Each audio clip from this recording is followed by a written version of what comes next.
نہ تم داخل ہو گھروں میں سوائے اپنے گھروں کے۔ اب آپ دیکھیے کہ گھر کیا چیز ہے۔ گھر وہ جگہ ہے جس سے اللہ تعالیٰ نے انسان کے رہنے کے لیے بنایا ہے۔ گھر صرف انسانوں کے نہیں ہوتے، دوسری مخلوقات کے بھی ہوتے ہیں۔ یعنی گھر کی ضرورت ہر جاندار کے لیے ایک فطری ضرورت ہے۔ مثلاً پرندوں میں بھی آپ دیکھتے ہیں کہ وہ بھی گھر بناتے ہیں، جانور بھی کہیں نہ کہیں ٹھکانہ پکڑتے ہیں۔ تو گھر بنانے کا مقصد کیا ہوتا ہے؟ گھر کی مصلحت کیا ہے؟ گھر کے لیے عربی میں لفظ بیوت یا بیت کے علاوہ مسکن بھی استعمال ہوتا ہے۔ بیت کا لفظ جو ہے یہ باتا یبیتو سے ہے۔ باتا یبیتو بیت کا مطلب ہے رات گزارنا۔ تو گویا گھر وہ ہوتا ہے جہاں انسان رات گزارتا ہے، اور جب اس کے لیے مسکن کا لفظ استعمال کیا جاتا ہے تو مسکن کا لفظ جو ہے سین کاف نون سے ہے، سکنہ کا مطلب ہوتا ہے ٹھہرنا، اسی سے لفظ سکون ہے، یعنی وہ جگہ جہاں انسان سکون پاتا ہے۔ اور مسکن کی اصل غرض و غایت قرآن پاک میں اللہ تعالیٰ ایک اور جگہ پر فرماتے ہیں جعل لکم من بیوتکم سکنا، یعنی اللہ نے تمہارے گھروں سے تمہارے لیے سکون اور راحت کا سامان پیدا کیا۔ اس آیت میں بیوت کے لفظ کے ساتھ سکن کا لفظ بھی استعمال ہوا ہے کہ بیت کی اصل غرض کیا ہے؟ سکون۔ کس چیز کا سکون؟ کہ انسان دوسروں کی مداخلت کے بغیر آزادی کے ساتھ اپنے کاموں کو انجام دے سکے، اپنی ضروریات کو پورا کر سکے۔ گھر میں انسان کھاتا پیتا ہے، سوتا ہے، دیگر کام کاج کرتا ہے، تو گھر کے اندر سکون کا سبب دراصل اس کی پرائیویسی ہوتی ہے۔ اس آیت میں دراصل اللہ تعالی گھروں کی پرائیویسی کو قائم کرنے کا حکم دے رہا ہے کہ دوسرے لوگ کسی کے گھر میں یا گھر والوں کے علاوہ دوسرے لوگ اس میں اس قسم کی مداخلت نہ کریں کہ جس سے انسانوں کا سکون برباد ہو۔ اب دیکھیے کہ اسلام کا مطلب کیا ہے؟ پیس، امن۔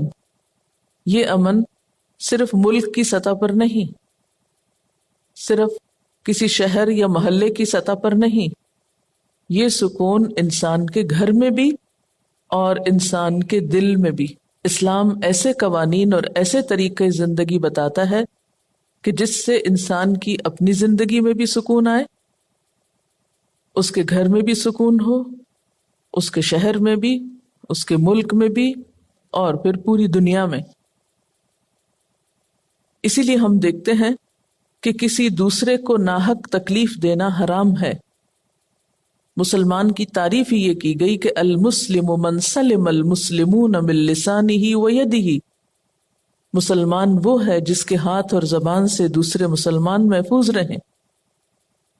لہذا کوئی ایسا کام کرنا کہ جس سے دوسرے کو اذیت ہو، جس سے دوسرے کا چین اور آرام رخصت ہو، یہ اسلامی روح سے ایسا کرنا ممنوع ہے، حرام ہے۔ کسی دوسرے کی آزادی میں خلل ڈالنا اور اس کو تکلیف سے بچانا، یہ عین انسانی شرافت کا تقاضا بھی ہے۔ اسی لیے یہاں پر کیا حکم دیا گیا؟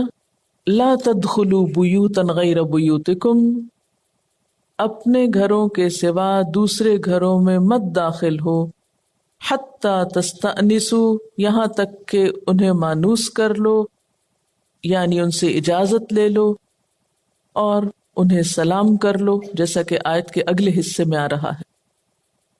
جب سکون کی بات ہو رہی تھی تو اس میں آپ دیکھیے کہ سکون انسانی زندگی کی ایک ضرورت ہے۔ ہمارے معاملات ہمیں ایک پرسکون طریقے سے رہنا سکھاتے ہیں، اس لیے دوسروں کی مداخلت ناپسندیدہ۔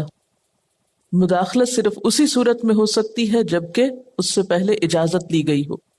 دوسرا فائدہ اس حکم کا یہ ہے کہ انسان جب اجازت لے کر کسی سے ملاقات کے لیے جاتا ہے تو دوسرا بھی آنے والے کو اہمیت دیتا ہے. اگر آنے والے کی کوئی ضرورت ہے یا کوئی مطلب یا مقصد ہے تو اس کو بھی وہ سکون کے ساتھ سنتا ہے اور اس طرح اس کو پوری طرح ویلکم کرتا ہے. لیکن اگر کوئی شخص بغیر اجازت کے اور بے وقت آتا ہے تو اس سے بسا اوقات گھر والا تکلیف میں پریشانی میں مبتلا ہوتا ہے اور آنے والے کا پورا حق بھی ادا نہیں کر سکتا. پھر اس سے آپس کے تعلقات میں کشیدگی شروع ہوتی ہے. آپس کے تعلقات میں ایسی چیزیں پیدا ہوتی ہیں جو بالآخر بڑی بڑی ناراضگیوں کا سبب بن جاتی ہیں، بے اطمینانی کا سبب بن جاتی ہیں. اور تیسری مصلحت یا تیسرا فائدہ اجازت لے کر گھر میں آنے کا کہ اس سے فواحش کا انسداد ہو. کوئی شخص اور خصوصاً مرد بلا اجازت کسی کے گھر میں داخل ہو جائے اور خواتین ایسی حالت میں ہوں کہ ان کا ستر کھلا ہوا ہو، یا یہ کہ مرد کے ان کو ایسی حالت میں دیکھ کر فتنے میں مبتلا ہونے کا اندیشہ ہو. اس لیے اللہ تعالیٰ نے کیا حکم دیا کہ تم کسی کے گھر میں بغیر اجازت داخل نہ ہو، اجازت لے کر جاؤ تاکہ اہل خانہ سنبھل جائیں، باوقار لباس میں ہوں، اپنی حفاظت کر سکیں. اسی طرح بعض اوقات ایسا ہوتا ہے کہ انسان اپنے گھر میں کوئی ایسا کام کر رہا ہوتا ہے کہ جس کی وہ دوسروں کو اطلاع دینا مناسب نہیں سمجھتا یا جس میں وہ خلل اندازی پسند نہیں کرتا. اب اگر کوئی شخص بغیر اجازت اچانک گھر میں آ دھمکتا ہے تو اس سے گھر والے پر ایک تکلیف دہ کیفیت ہوتی ہے. اس کے پوشیدہ راز زبردستی دوسرے کو معلوم ہو جاتے ہیں اور اس طرح تعلقات خراب ہوتے ہیں. فرمایا یا ایھا الذین آمنوا، اے لوگو جو ایمان لائے ہو. اگرچہ مردوں کو خطاب ہے لیکن اس میں عورتیں بھی شامل ہیں. اسی لیے ہم دیکھتے ہیں کہ ازواج مطہرات کے پاس آتے وقت صحابیات اس حکم پر عمل کرتی تھیں. حضرت ام ایاس فرماتی ہیں کہ ہم 4 عورتیں اکثر حضرت عائشہ کے پاس جایا کرتی تھیں اور گھر میں جانے سے پہلے ان سے اجازت مانگا کرتی تھی. جب وہ اجازت دیتی تو اندر جاتی. یعنی بعض اوقات ہم سمجھتے نا کہ یہ حکم صرف مردوں کے لیے، کیونکہ پردہ جو کرنا ہے تو عورت کا تو عورت سے پردہ نہیں، اس لیے عورتیں جب چاہیں جس کے گھر میں بغیر اجازت داخل ہو جائیں. تو بات یہ ہے کہ اس میں عورتوں کے لیے بھی اجازت لینے کا حکم ہے کہ اگر ایک عورت کسی عورت سے ملاقات کے لیے جا رہی ہے تو اس کے لیے بھی اجازت ضروری ہے.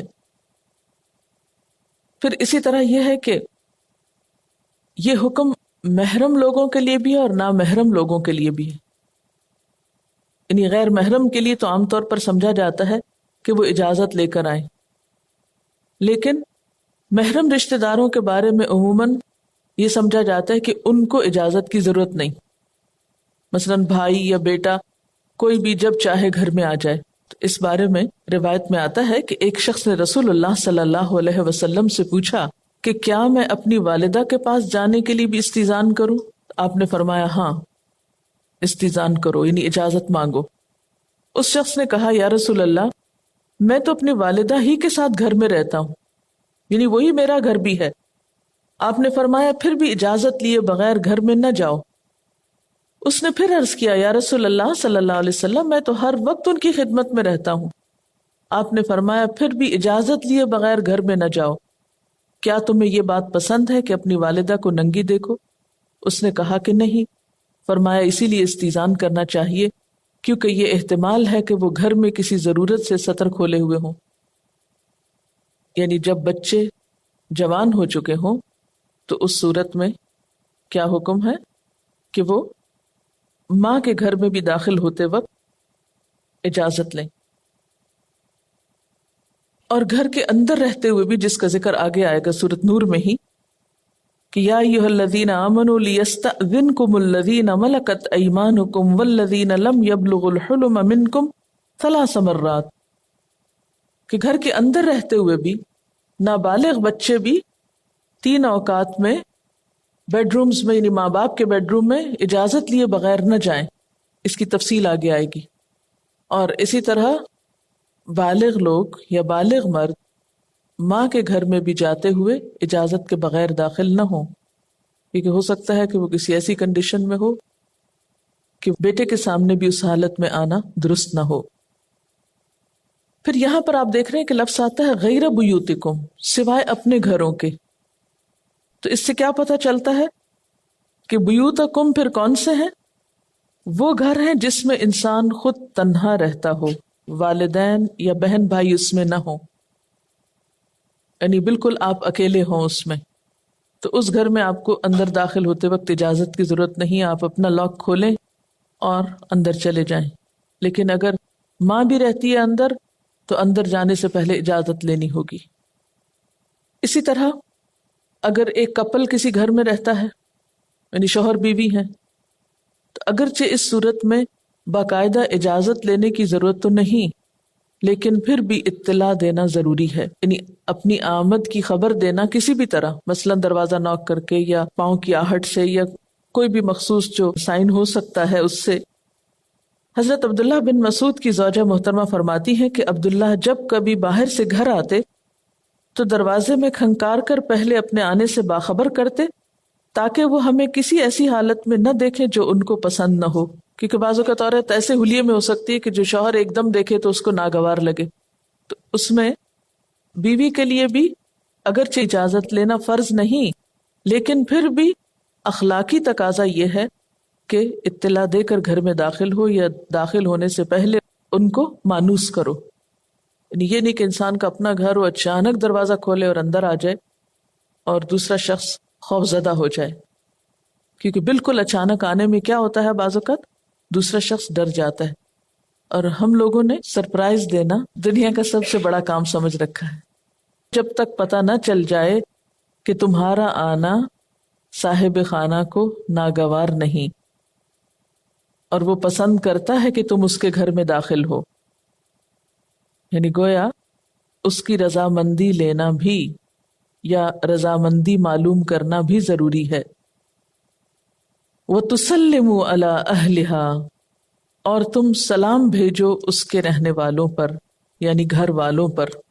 امام بخاری نے اپنی کتاب الادب المفرد میں حضرت ابو ہریرہ رضی اللہ تعالی عنہ سے روایت کیا ہے کہ انہوں نے فرمایا کہ جو شخص سلام سے پہلے استیزان کرے اس کو اجازت نہ دو، کیونکہ اس نے مسنون طریقے کو چھوڑ دیا.